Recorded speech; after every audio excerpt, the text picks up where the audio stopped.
we've never had anyone tear up an agency relationship agreement before, but it's important that the buyer does have a representation agreement with the realtor they've chosen to work with. And this contract, obligates the agent to be loyal, to actually work for the buyer. Because when you think about it, when you go into, let's say a buyer just goes in on their own to an open house and meets an agent in an open house, that agent is working for that seller.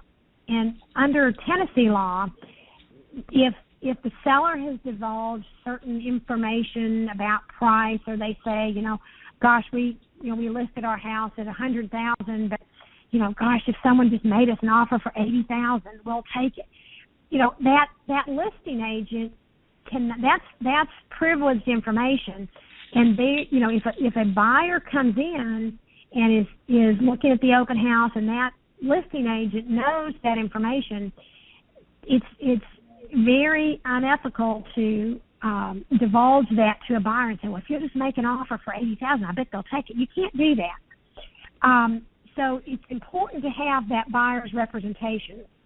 And then once that has, once that realtor is assisting the buyer, they don't represent the seller. They're actually representing the buyer. And if you did go, if a buyer did go in unrepresented and is speaking with the agent that has a particular house listed, that agent really has to become, in Tennessee, what they call a facilitator. And by definition, a facilitator doesn't represent you or the seller.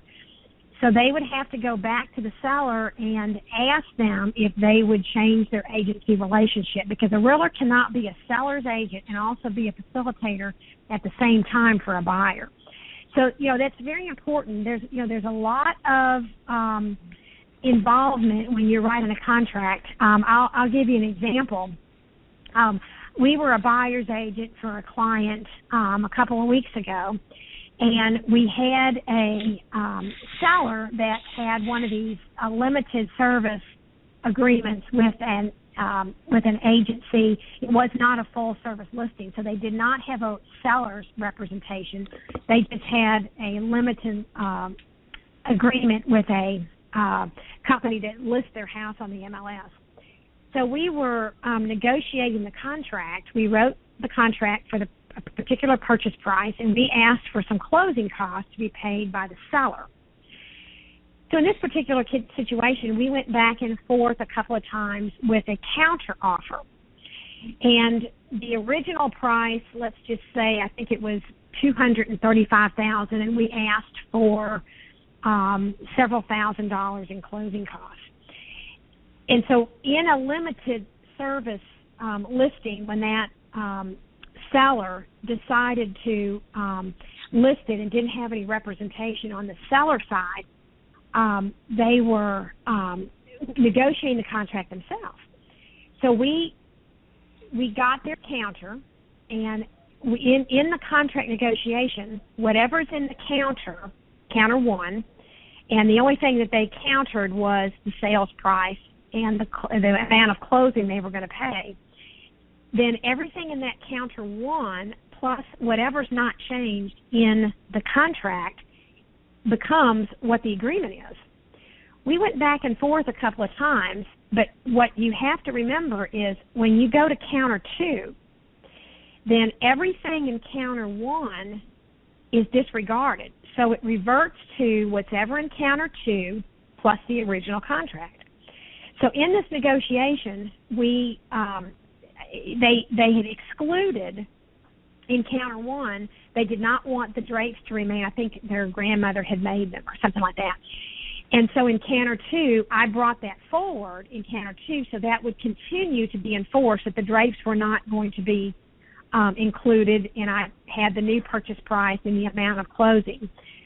So when they came back with counter three, they did not bring forward the draperies. They only brought forward the purchase price change and did not even bring forward the different amount of closing costs. So it would have reverted back to the original contract. And this sounds confusing, but basically where I'm going with this is it's the last counter in the state of Tennessee and the original contract. And when the owner had written one of the counters back to us, they did not bring forward some of the things that they wanted from previous counters. Had our buyer signed that, they would have been signing that they would have, been able to keep the drapes in the house. They did not bring forward the closing cost changes that they wanted. It was on a previous counter. So it would have reverted back to the full amount that we asked for.